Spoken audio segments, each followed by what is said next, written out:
Okay, welcome everyone to our fourth instalment of Conversation with Changing Streams. We've got a very eminent panel of which I'm going to go around and ask them to all introduce each other. We'll try and keep this to Neil to a minute of who you are and why you're here, and we'll start off with Nia. Okay, great. Thanks, Brendan. My name is Nia, and I'm a PhD student at Bangor University School of Ocean Sciences. And my research mainly focuses on microplastic and modelling kind of the movement of microplastic and how it moves and what processes affect that movement, where it's come from, where it's going, and that kind of thing. I also kind of love to talk about plastic and how we can kind of reduce our impact on the environment in general and kind of communicate that. And yeah, super happy to be here among everyone today and excited to see what our conversation is going to be. Fantastic. Susie? Hi, I'm Susie Crick from Australia. I live on the south coast, about an hour south of Sydney. And for 32 years, I worked for the airlines. So I saw firsthand the impact that plastic was having on a lot of oceans all around the world. And whilst I'm not a scientist, seeing so much plastic on the beaches really forced me to use my voice and speak out for nature. So thank you. I'm really glad to be on this wonderful panel. Thank you for having me. Fantastic. Thank you, Susie. And you're more than welcome. Philipp? Yeah, hi folks. Hi Brandon, thank you very much. I can be here. I'm from Switzerland. I'm a human being, first of all. I'm a father. I'm a scuba diver. I'm a scuba dive instructor. And back in 1992, I learned to dive in Australia. And in the meantime, I saw all the changes in the sea, in the rivers, in lakes. And like the early days, like you had a bit problem with the rings from the six packs.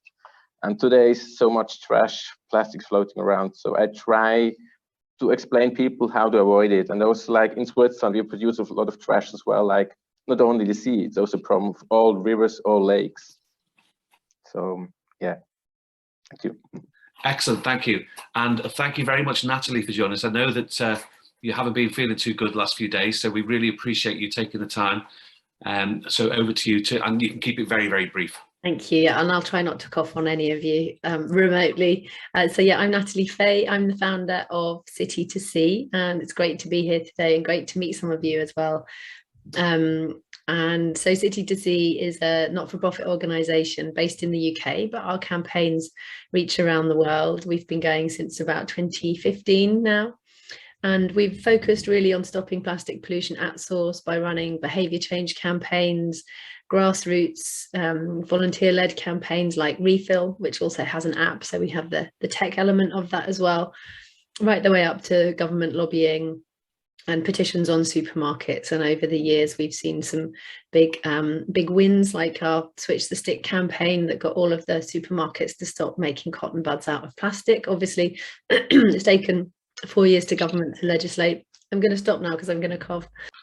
Right, okay, but I do want to ask you before we do move on is how do we get hold of the app? So what would we search for in the App Store? And you could type it in the Q&A if you wanted to, or you could say. Yeah, that's Refill. So it's just you just literally look for Refill in the App Store, and we've had over 370 downloads of that, and over 250,000 places listed that you can refill and find zero waste shops, as well as where to fill your water bottle. Fantastic. Leo. So hello, good afternoon everyone. So my name is Leo Aspen, so with Changing Streams. So my background is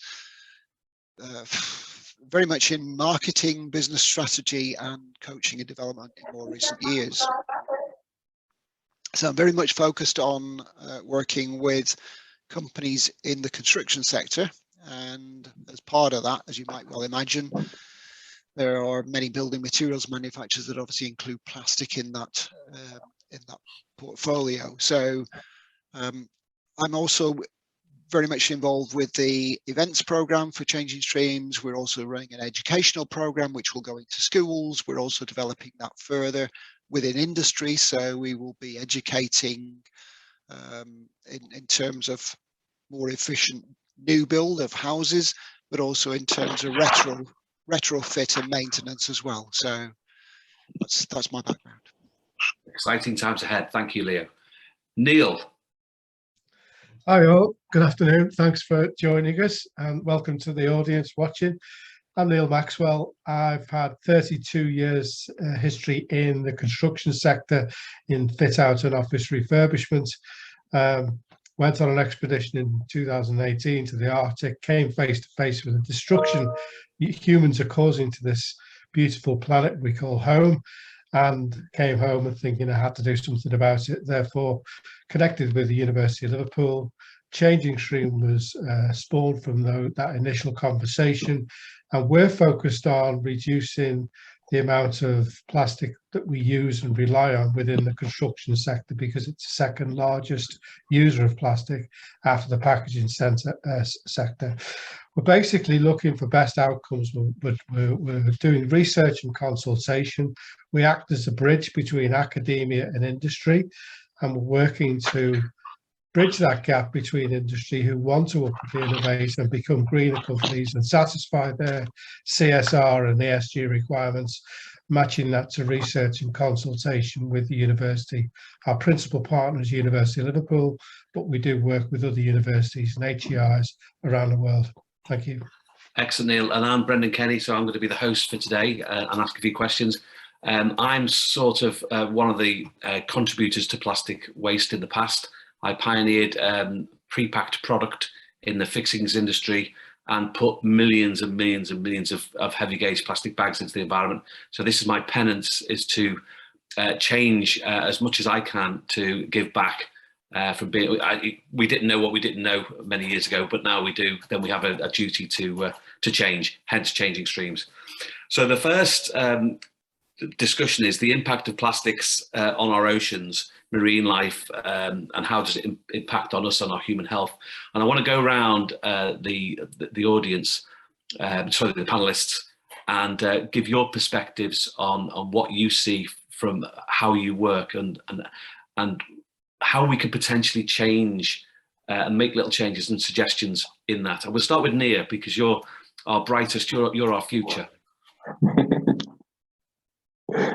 Very kind, too kind, but yeah. So in terms of the impacts of plastic, and plastic is such kind of a wide-ranging umbrella term, really. I think eventually it will kind of break up into smaller terms. We say there's nanoplastic, microplastic, macroplastic. We'll be looking into specific effects of polystyrene, specific effects of kind of polyethylene fibers in our clothes. And so I think kind of it really does depend on what you're looking at when you're talking about effects. But in general, obviously, we've kind of seen the kind of major impacts. We've kind of seen the Blue Planet 2 effect of kind of these large pieces of plastic kind of tangling up seabirds, being swallowed by whales. There's that awful scene in Blue Planet 2, and that is really that impact, and that kind of those kind of shocking images really kind of kick-started kind of the public's awareness of plastic and of plastic pollution. I think it's really important to remember that going forward, and to think kind of how powerful kind of public outrage really can be, and kind of public concern for these environments. But it's also important to remember that the impacts of plastic aren't always seen, and they're not always obvious. So when we're thinking about kind of marine litter, we might be thinking of kind of these big plastic kind of oceanic gyres that kind of all kind of sink on the or float on the surface. But there's also a lot of plastic kind of underneath in the water column on the seabed, which are also affecting kind of the different environments there. And of course, we've got microplastic as well, which can which toxins can kind of hitch a ride onto microplastics and cause further problems down the line. So we're not even just talking about plastic pollution. We're talking about how these problems can really start to interlink. And we've just kind of reviewed kind of the differences between plastic pollution and climate change and how those two things are connected. I'm not sure about the other panelists, but quite often I get questions in terms of like, well, who cares about plastic pollution when there's kind of this big issue of climate change kind of on the horizon? But these issues are interlinked and kind of make each other worse, and we kind of have to start solving that problem at its source, which is kind of the overconsumption of Earth's finite resources. Those two problems have the same source. Yeah, excellent. By the way, if people want to be on mute when they're not speaking, it'll just help for the sound quality, and jump off mute when we go to you. Susie, from your perspective, down under, can we say that?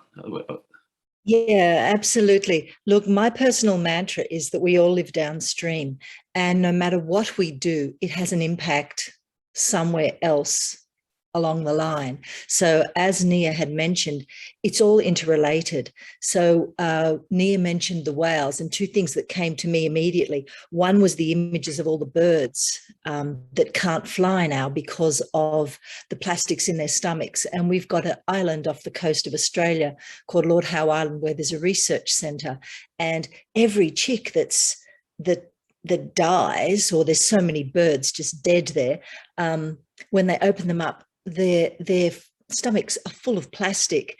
So everything is related, and people think, oh, okay, it's just a bird that's dead. But you don't realize that those birds migrate up to the northern hemisphere, and they are the ones that plant the trees along the way. So like their poop actually fertilizes the lands and creates the trees on the island. So that kind of sounds crazy, but everything is related. And the other thing that came to me just from listening to Nia speak was the image a few days ago where they found that frozen balloon, or the balloon that from the movie Frozen, down in the Marianas Trench. And just think, if we were to put a sub down there, how much energy that would take. And yet this plastic just permeates all these places that it shouldn't be. And wow, one of the most remote places on the earth has advertising for Disney. It's kind of sad. It is all related. Sorry, I'll let the other panelists have their say, but we all live downstream. Every action has a reaction. Our convenience has become ever so inconvenient, and we all just have to take stock of how we live our life. And yes, the little changes, but we personally can make a lot of little changes, and 8 billion of us can make a lot of little changes. But until those governments start changing policy, taxing the producers, really, it's just going to keep going on, because we're so used to it. We're so used to plastic. It's in our phones, it's in our, cosmetics. It's, I don't know how we're going to escape it. Well, I do. We talk about we can't solve the carbon crisis unless we tackle the plastic pandemic. Ballpark figures: 3 kilos of carbon for 1 kilo of plastic. We have to turn the tap down. We have to close the tap off. It's the only way forward. The fact that the plastic stays in the environment for up to 600 years, all we're doing is we're creating more and more, breaks down. We're breathing it in. We're going to suffocate the planet unless we tackle this. Sorry, that I'm the host, but you've started me. Philipp. Yeah, I mean, like already Nia, Susie mentioned, like a lot of people don't know that we all are all the source of plastic. I mean, when we drive a car, the write-off of the tire, like in Lake Geneva, I think it's around 20 tons going into the Lake Geneva. And like when you wash your laundry, you produce microfibers. And when you put up your makeup, or if you use your toothpaste, you produce plastic. And I mean, we are talking about big chunks of plastic, but the small ones, the unseen ones, they're a big problem as well. And a lot of people have no idea. Like they always say in Switzerland, yeah, you have to clean the oceans and we'll be good. No, it's not good. Like we have to stop it at the source. And we have to know where we have to find the plastic and stop to use, that they use cheap plastic because it's substitution to use plastic. It's a cheap way Instead of use the real product, put in plastic, makes the product cheaper for them and sell it expensive. So we have to change this as well. But the people have to be aware of it. Sorry, Natalie. Thanks. Yeah, really interesting to hear what people have been sharing so far. I think it's interesting to also understand sort of what happens to plastic when it does get into the ocean. So we often look at a great report that was done by the UK environmental consultancy called Ullmann, and it shows that out of the 8 to 12 million tons of plastic getting into our oceans each year, around 1 million tons of that is microplastics. The biggest source being car tires, the second biggest source being pellets or nurdles, and the third biggest source being microfibers. So I think that's quite an interesting analysis and looking at that. And then actually seeing that 94% of plastic that ends up in the ocean ends up on the seabed. So, you know, seeing these like visionary but perhaps slightly misguided ideas to clean the ocean, when actually only 1% of plastic is on the surface of the ocean and the other 5% is on the beaches, I think strengthens the idea that community beach cleans are the best way to help clean the oceans, because, you know, all the benefits that community beach clean brings, but through storms and through tides, the oceans will to a degree clean themselves and blow the plastic or lift the plastic up from the seabed and put it onto the beaches. So actually, although City to Sea focuses on the other end, we don't engage in beach cleans. It just sort of there is a very important place for that, and also with those beach cleans, connecting people to their actions and how our actions affect the oceans, I think is really important. From the plastics and climate perspective, I think that is something that we are, as a movement, starting to talk more about, and understanding that as global demand for oil drops currently, because we're switching to renewables and we're switching to EVs, the petrochemical industry are absolutely looking to plastics as their savior, and investing billions in new infrastructure around the world, but particularly in the US.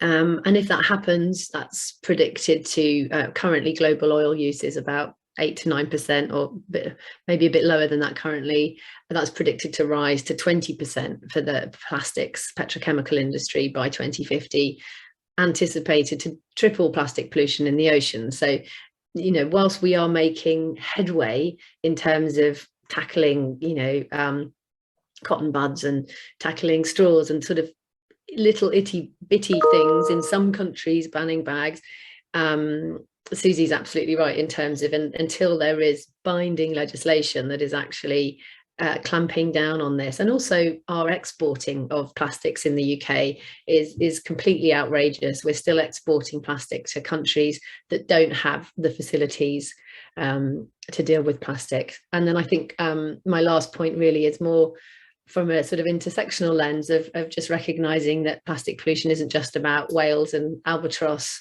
You know, it is the people as well that are at either end of plastics sort of dirty life cycle in terms of those fracking sites and the plastics factories right at the beginning. Generally, it's marginalized communities, often low income Black communities, that are living right up against those factories, and it's polluting their air, it's polluting their water.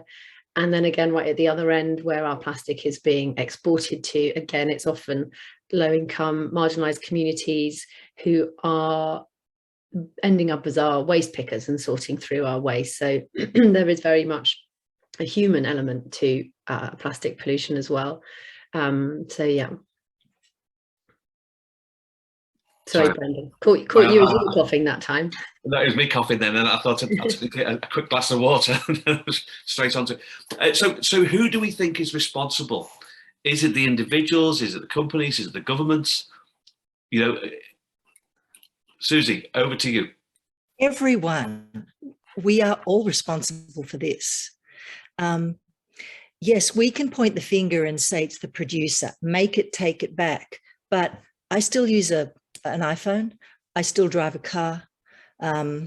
unless I'm Amish, my underwear is made from, polyesters. I can make choices. We can all make choices, and they're good choices and they're small steps, but we have to start making bigger strides, really. And I'm not pointing the finger at anyone. Natalie, you mentioned the beach cleans. They're a great way of engaging the community.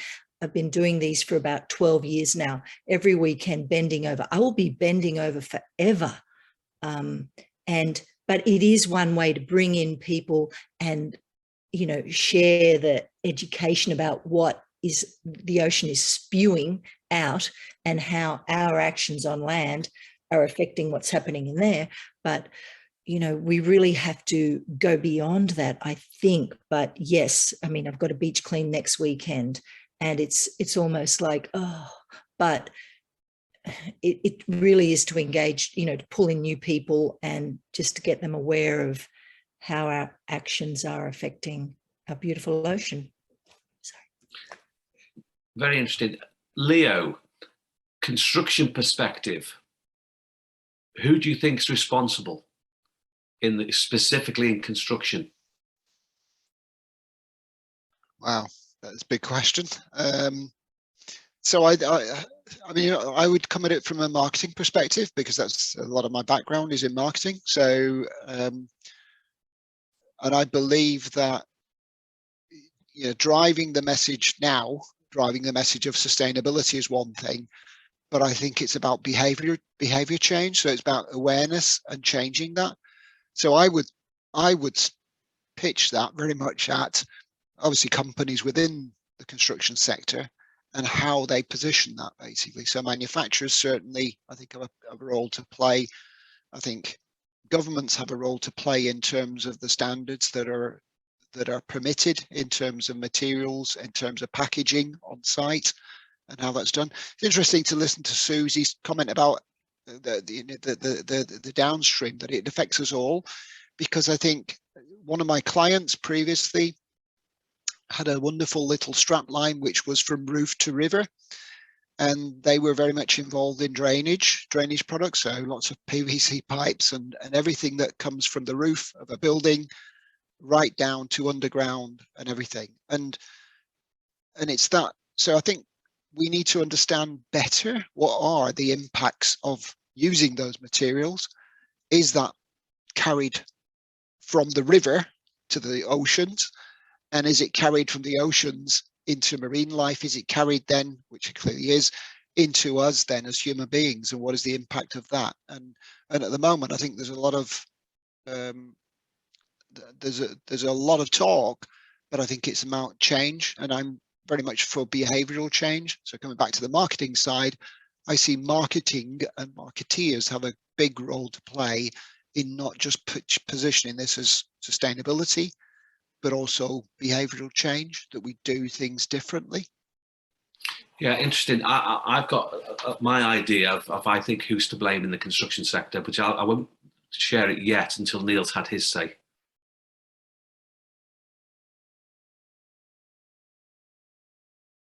Sorry, you caught me on the hop then. I was just going to send you a message, but never mind. I was just going to say, I think Nia wanted to say something. Do you, Nia? Or do you want me to carry on? I'll go after you. You go first. Okay, thank you. All right. Really interesting conversation, this. I mean, I love what Nia said before, is we've seen the outrage of humans, when they see this stuff and they come face to face to it. And then, having a similar sort of theme coming through from Natalie about, beach cleans, and Susie about beach cleans. That's a relatively new phenomenon. When I'm 63 now, but when I was a child, I used to go to the beaches, rock pooling, and you get crabs and rocks and shells, and I'd come home and make my mum some jewellery boxes with shells that, we collected. You didn't see plastic on a beach, and that's a sort of indictment of our use of plastic, and that's a sort of terrible situation to be in. We've got to where we are because plastic has been such a great material. It's a wonder material. It does everything we want. It's cheap, it's flexible, it lasts forever, and therein that's the problem. We didn't realize the amount of damage that it could potentially do. We're not I don't think we're about demonizing plastic. We have to turn it. We have to turn a tap down. We can't just wave a wand overnight and reduce, take plastic away from society, because the COVID pandemic, relied on plastic to protect us against that through various methods, through drugs and needles and so forth and so on. But I'd be interested to hear from the panel, what measures do you think could be taken? I think I'm also, from a philosophical perspective, I'm with Susie on this, that we're all connected. We're all deeply, deeply connected in a different way than people. I know Philipp is into this space as well, at a much deeper level, in a much higher level. And I think if we realise that, then we do a lot more to help and share and work with each other rather than fight against each other. I believe that the change is needed to adjust our perception of success, and not judging success of GDP, but judging success of the positive environmental impacts that we can have. I'd be interested to see what other people have got. Can I just come back to you? There was a reason why I was going down this route, and why I asked the question specifically. So come back to the question I asked, which was, who do you think is responsible for plastic in construction? And there is a reason why I'm asking this question. Okay, I'll answer that question. I think we all are. I think, like Leo said, it's behavioural.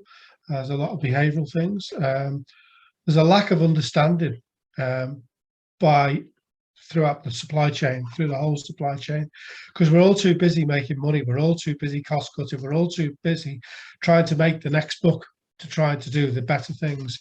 We're not really, and this is not across the board, this is generalizing. I've met a few individuals and a few companies that are making great headway to change things, but I think there's a big educational piece. So the people that are responsible are the people that are the customers first and foremost. They've got to put priority in terms of, we've got to put cash in. We know it's going to cost us a little bit more to start with, but we know the added environmental impacts and the planet benefits of that is the sensible thing to do. And they've got to see much longer sighted than the short-term financial gain. That's absolutely. That's where I was getting to, Neil, okay. Because in construction we didn't have plastic as a choice 80, 90 years ago, right? But we built fantastic buildings. Yep. So it's the building, it's the client who owns the building is responsible. And that leads me nicely on to Natalie, and what Natalie's doing with Refill is, what you're doing is you're enabling the clients, the customers, the people who own the pound or the dollar, the Australian dollar, or in Switzerland, hold on, I should know this. Is it a shilling in Switzerland? No, Swiss francs. Swiss francs, okay. I showed my ignorance there. So what Natalie's doing is empowering the customer to make informed decisions so they can reduce their consumption of plastic. And we have to do similar things in all sectors.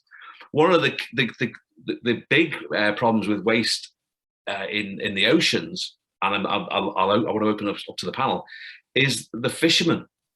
It's the fishermen who cast their plastic nets over the boat, and it goes out and damages and pollutes their own industry. And that comes back to what you were saying, Leo, about behaviour change. Nia, just on that basis of fishermen, with your research, how big a problem do you think that is, or is it a problem? I'm assuming it is. I would start off to say, I think the kind of fishing industry, and specifically the people who fish, are very good advocates actually for the ocean and the sustainable use of these resources, because it's their livelihood. It has to keep going for them to keep going. So kind of most individuals that I've talked to care very much about reducing plastic and how they can reduce it, but the problem is, like we've kind of alluded to, it's the availability of kind of those resources, kind of in terms of money and kind of profit for the companies. The kind of plastic ropes are the only ones that are currently available that will last long enough for it to be a viable kind of business choice. And so kind of fishing gear is a large percentage. Again, I'm being an annoying researcher, scientist type here. I'm going to say it depends, but it kind of does depend on whether you're talking about kind of number of pieces of plastic or the weight of plastic, because fishing gear is normally very heavy. So if you're talking about kind of the mass in the ocean of the Great Pacific Garbage Patch, for example, the majority of the mass is fishing gear, but the majority of pieces is microplastic.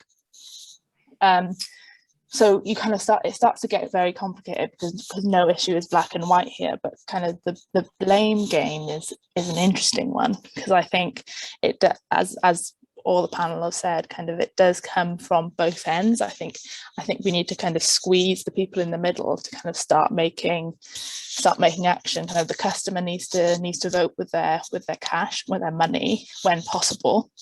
But we kind of do have to remember that if people, for example, want to feed their family, the thing they're going to think about is if there's peppers in plastic and there's peppers in not plastic, and the peppers in plastic are cheaper, quite often that choice will win out, unfortunately. And so we're going to have to make those choices a little bit easier. But then also kind of, I'm on Anglesey in Wales at the moment, and I can see Bangor from my window, which is the kind of county next door across. But I know that the plastic that can go in the recycling bin, for example, in Bangor is different to the plastic that can go in the recycling bin in Anglesey. So what hope do businesses and construction businesses as well have if this system is so complicated?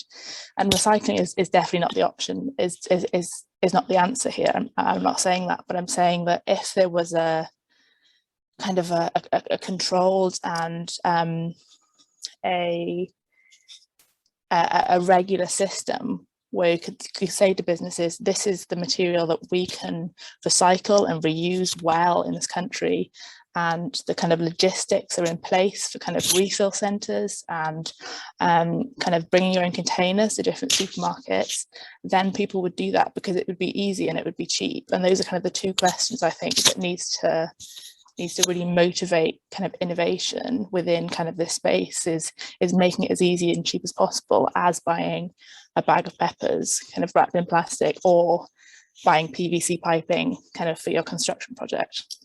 No, I think you're absolutely right, Nia, and the key thread there was price. And again, if we go to construction, Neil, you said price. Plastic is cheap, and why is it cheap? Is it because we're not actually calculating the full cost of the lifetime cost of the plastic? And if you calculated that over the 600 years and what we have to do to actually dispose of it, it's the most expensive product on the planet, I would have said. So again, with Leo, it's education and change and thinking. Natalie, what's your perspective on this? I've slightly lost the thread of what the original question was. I think the original, who's responsible, basically. Oh, okay. Yeah, that's why we moved into the different areas. Thank you. Yeah, I absolutely think the government and retailers are responsible. I don't think it should be on the burden of individuals to make those choices, because you have to be very informed, and not everybody has got the time, the inclination, the energy to be that well informed. I mean, it's literally like everything that we buy has an environmental, health impact on us, and actually it should be the duty of care of retailers and our government to protect us from those things and to do what is right. So absolutely, like binding legislation, bottle deposit return schemes.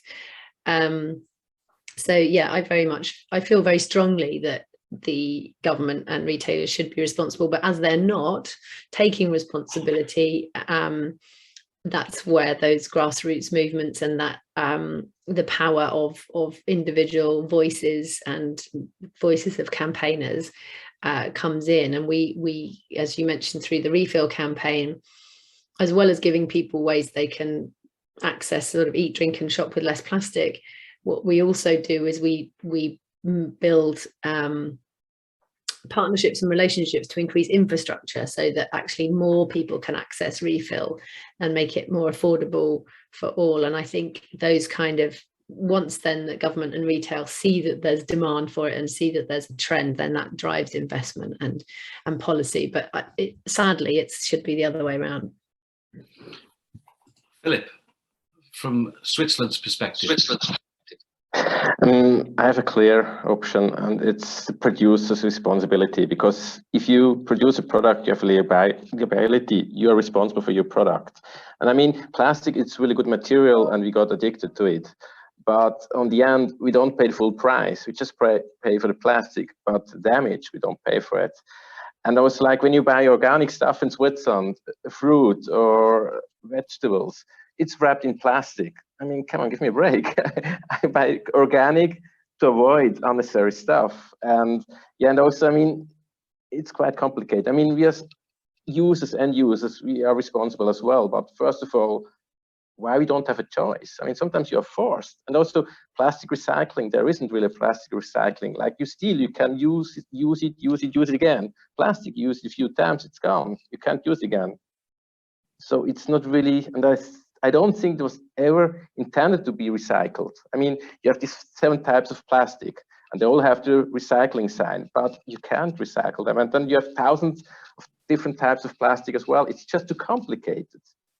I think it was never intended to be circular economy in plastic. Yeah, I'd like to spend the last part of the conversation around the solutions. So we're all agreed there's the problem. How do we accelerate the change to a reduced plastic world, reduce CO2 by definition? How do we do that? And is it government only? Is it the producers? And we'll start off with Susie. Okay, is it governments only? I think all of us have a role to play. As an individual, I have a voice, I have to use it. My eyes see the plastic pollution, not only in my own country, but when I was working for the airlines, for example, I'd go swimming in the Easter Islands, I would come out of the water, my body was covered in confetti of hard, small microplastics. I think if we tax the producers to make it more expensive so that when we go to the shop, the pickles in the plastic aren't the cheaper option, that's one way. Not everyone can afford it. Then comes in the argument, people saying poorer nations can only afford to buy small sachets and they come in plastic. I just think we have to rethink everything. Sorry, that's just such a loaded question, Brendan. We're all responsible. Hey, I've got a good solution. Influencers, those people that have millions of followers, the people that are now relying on social media, the younger generations, maybe they should also be spruiking this message. I know being in marine conservation at the moment is very sexy. It's very on point. It's very fashionable, but it's actually our future. The ocean gives us the breath we breathe. So, you know how Nia was saying that all the tiny plastic particles sink to the seabed. Well, isn't it I'm not the scientist here, but the zooxanthellae that create, they get eaten by the krill, the whales eat the krill, the poop, blah, blah, blah. What I'm saying is, if we don't start making changes soon, as you said, we are going to choke, we're going to suffocate. So we can't just let this keep accumulating. Sorry, that was a little bit muffled, but no, that's fine. That's fine. Speaking of younger generations, Nia. Yeah. So, what are the solutions?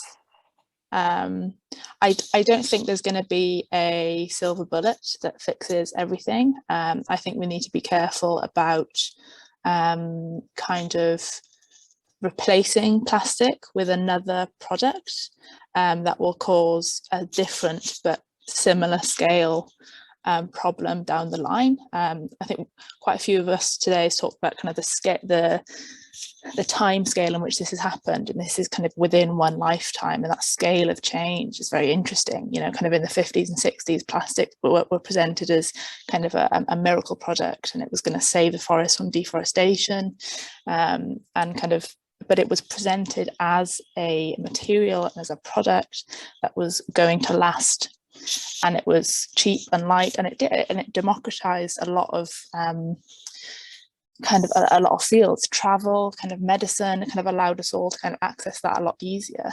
But it's kind of the way it's being used now, it's being used incorrectly because it's so cheap and because it's so light. And I think kind of we're in an interesting transition period now where we're potentially straying into this kind of greenwashing kind of is related to what you were saying, Susie, about kind of influencers and online marketing and all that kind of thing, where every company with kind of a new product says it's sustainable, but that the word sustainable isn't protected. Like I could call anything sustainable. Yeah. And kind of people kind of buy into that, and it makes a lot of profit, but really we're not really asking the proper questions of what we need. And yeah, I would kind of caution people when they see things like bioplastic or degradable plastic or oxo-degradable plastic. All of these things have specific meanings but aren't particularly protected. So if you see kind of a biodegradable wet wipe, for example, that doesn't mean that if you chuck it in the ocean it's going to disappear instantly. It's still going to stay around for a long time. So I think kind of we're in the stage at the moment of seeing a lot of solutions. And innovation is really important, and kind of we need to brainstorm all of these solutions, but kind of like Natalie mentioned earlier, kind of these big kind of ocean cleanup kind of surface things might eventually do more harm than good. So I think kind of the solution has to come earlier on in the life cycle, rather than kind of wait until it gets into the ocean and then clean it up. Yeah, no, you hit on one of the things as you discussed that, which is very clear in what we're doing with the research centre, is that we have to ensure that whatever we do replace it with doesn't cause another problem which is bigger than the problem we're trying to solve, and that's very clear in how we do the research. Philipp. Yeah, in my opinion, we are all asked for quick, fast moves. Like, first of all, we have to stop to use unnecessary plastic. In some places you need plastic, like medicine stuff and stuff like this. There is no solution. But otherwise, like, all of us can do their share as well. Like, when you buy stuff, avoid plastic. And if there is no market for plastic, it won't be sold. And we need international legislation as well to change the whole system worldwide. So I think we have to all work together. And yeah, it's up to us as well. Yeah, the comment I would probably add to this is I think we actually need to use what we've actually produced for the longest time we possibly can, instead of continually buying more and more stuff which we don't need and consuming it. You know, we're in the middle of this week, which is my most annoying week this week, because it's Black Friday. You know, we're buying stuff for people. We're buying stuff cheaply for presents for people we don't really like, and it's just a complete waste of resource. You know, I think my own view is the amount of material which we already all own. Let's utilize what we've got, and if we don't want to use it, give it to people who can actually use it in the community. That's one of the biggest things we can do is stop bringing more and more stuff into the ecosystem, which is why I love what Natalie's doing with the refill. Okay, so I'm going to ask another question, and this is around recycling. We all live in different areas, different countries, and different parts of the world and different regions.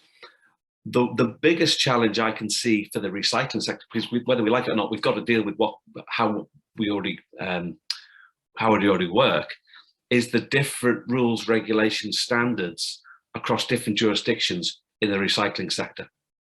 So I just want to ask, how do we solve that problem? I'll start with Natalie. Yeah, I'm happy to unmute then. I think actually the unification of the recycling system, and someone else in the UK, correct me if I'm wrong, is actually being covered in the Environment Bill. And so I believe that is already a big project which is underway within the UK, certainly, which is going to be a great relief. But as ever, these things tend to take a long time. But I think, unlike deposit return schemes, I think this will go through faster than because I was just wondering what Susie was tickling then off to the side of her street. We've got a new panel member. It is a big dog. It's a big black dog, gorgeous. So yeah, I think I could try and find the information to back that up, but I'm pretty sure that is happening, which is good. Leo. Well, for me, I think the uniformity of recycling is one thing, but I think it comes back to sort of what you said, I think, in terms of actually whether we just constantly consume, whether we constantly buy new, whether we constantly build new, or whether we can actually sort of do things differently. So for me, it's that thing about, obviously, back to behavior change, back to education. So, I see the wider thing about the sort of joined up approach. I mean, just one little short story is that years ago, when one of our sons was in Canada doing 1 year out of his degree, and we went over for a visit at the end of that year, and in Calgary, they actually had a sort of basically a big gathering, and there were Indigenous people there.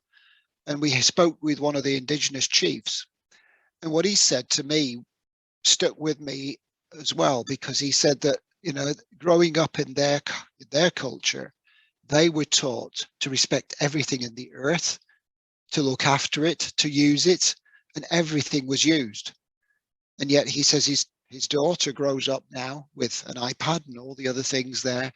And again, it's constantly renew, replace, and change. So I think for me, that education thing has to come in terms of actually sort of think, not only with climate change, but also with the materials that we use, with how we build, how we construct our houses and homes, and how we live our lives. I think that the whole thing. You're absolutely right, Leo. I mean, again, one of the things I never ceases to amaze me, the average car lies idle for 23.5 hours a day. When we're talking about resource efficiency, we are just not even touching the surface about resource efficiency. And I think that's what it's all going to come down to, is making sure that when we do use a resource, that we maximize its benefit for everyone. I think, and again, I think it's down to the youngsters coming through, the future, Nia. What do they call it? Generation rent.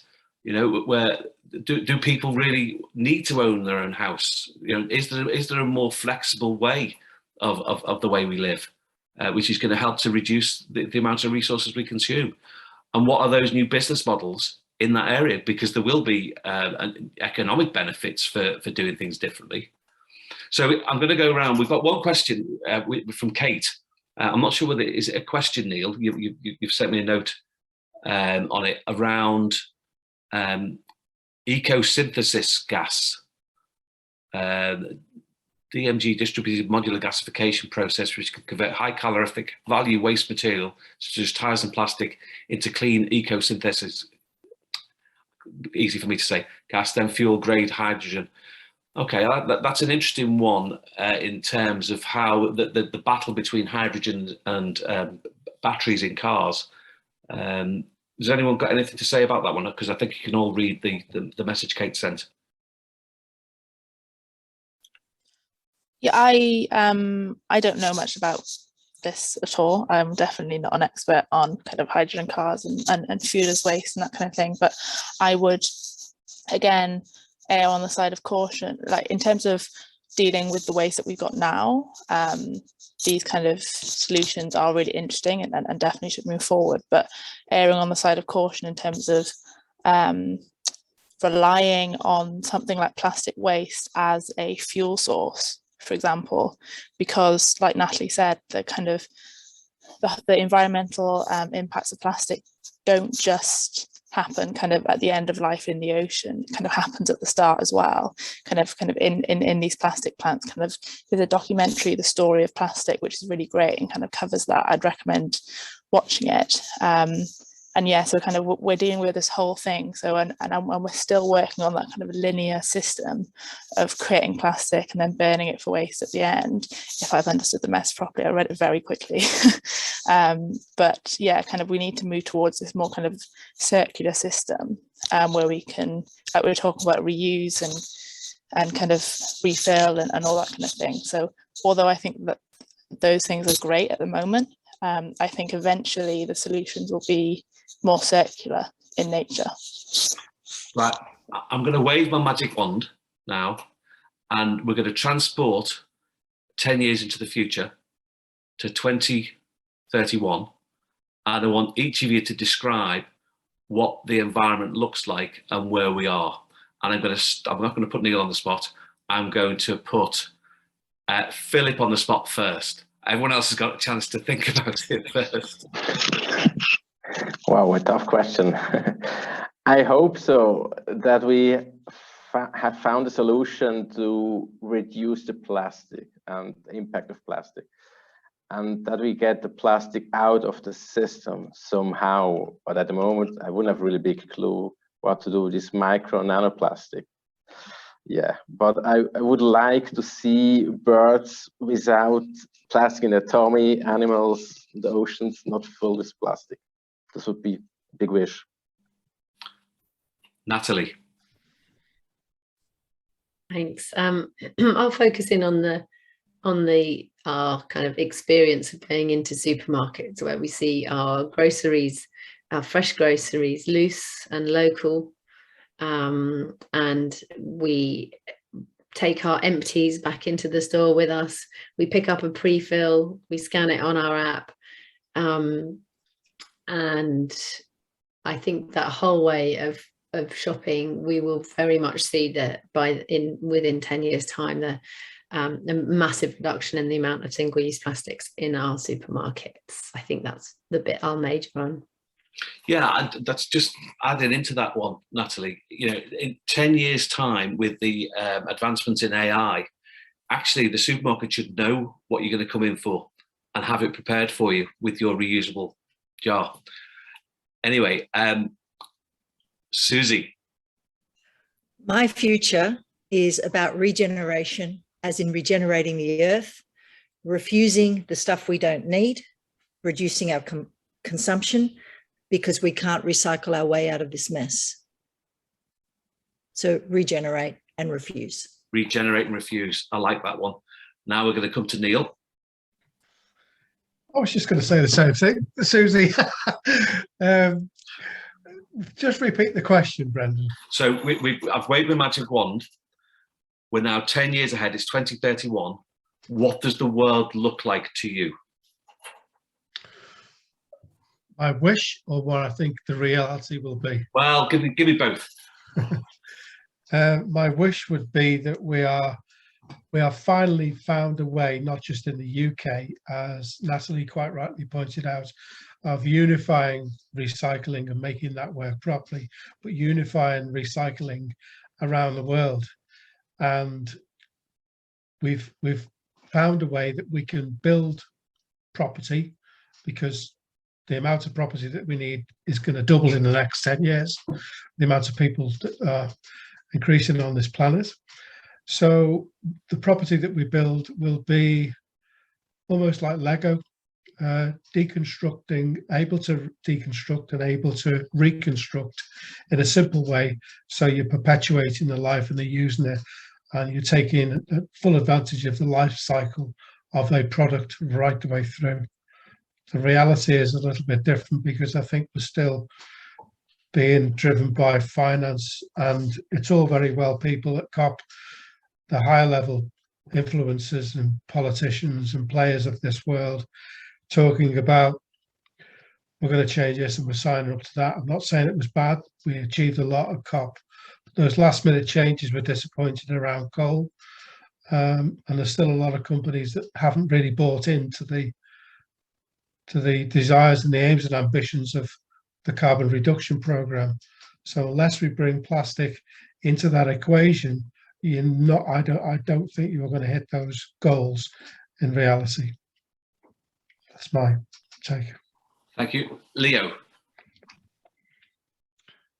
I guess for me, it's a massive hope, and I think the hope is that we see big behavioural changes in people's respect for nature and for each other. I mean, Philip, you mentioned you are a human being, and I think it's that for me, it's that human nature in terms of not human nature, but that human aspect of actually sort of treating everything with respect, and that comes down to how we inform our choices. So my hope is that through education, through influencers, through organizations that step up to the mark, and we see maybe more of that now, that there are enough that are actually doing positive things rather than the greenwashing side, that makes the change that we need basically going forward. Dr. Nia, because we're now 10 years ahead. Oh, in fact, sorry, Professor Nia. Well, I hope it'll be doctor. I can't say for sure, but it'll definitely not be professor. Yes, okay, so coming at it from an academic, scientific perspective, I know one thing for sure, and we will know a hell of a lot more than we do now. So that is a positive to take away in that we will have done more research, more innovation, kind of more engineering around this problem. At the moment, the field of marine litter and microplastic and plastic pollution is only about 20 years old. And we're kind of borrowing methods and kind of thought processes from other fields to kind of try and understand it more. So we'll kind of know more about our baselines, kind of how much plastic is in different environments, how much plastic is in the seabed, why is it there, where does it move? And that will go a long way to help us understand how to kind of move forward from that.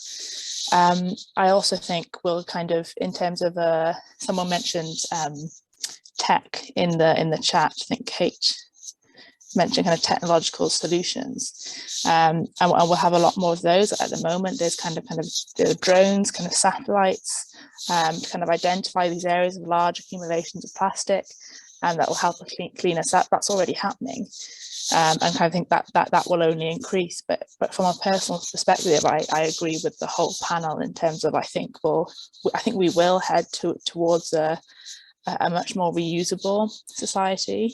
I can't speak on behalf, I can't speak globally, of course, but especially in the UK and the people that I know and kind of my peers, a lot of us now are kind of renting outfits instead of buying new ones, kind of whether it's kind of renting dresses for weddings or wedding dresses even. I know Carrie Simmons, Boris Johnson's wife, did that.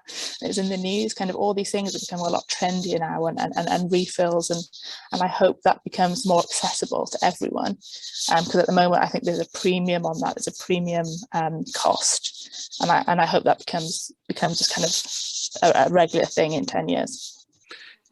That's absolutely fantastic. And what my vision 10 years is that we will have created, through material innovation, alternatives to plastic, which are more sustainable and add value to the earth and to all of us, rather than taking the value from us. That would be my perspective. And I'd also like to think that in 10 years' time, we will have enlightened politicians who are driving the change in their governments, because it's the government structures and systems which are the hardest to change.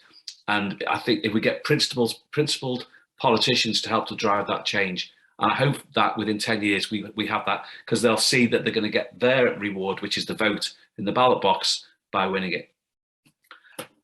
On that note, it's now 2 o'clock. I'd like to thank each and every one of you for attending today.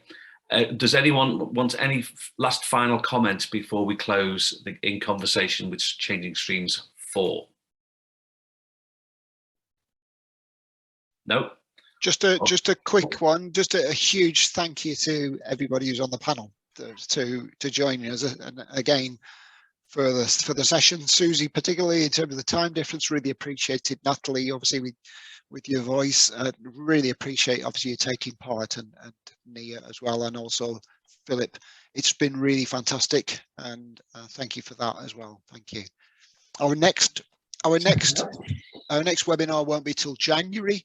And that focuses on the use of plastic within the workplace. So it's again creating a plastic friendly or plastic free environment within the workplace. That'll be an interesting one too. Brilliant. Thank you very, very much. Thank Thanks you. for having us. Thanks for the everyone. questions. And thanks for hosting, Brendan. And thank you for Sarah for keeping us all in line.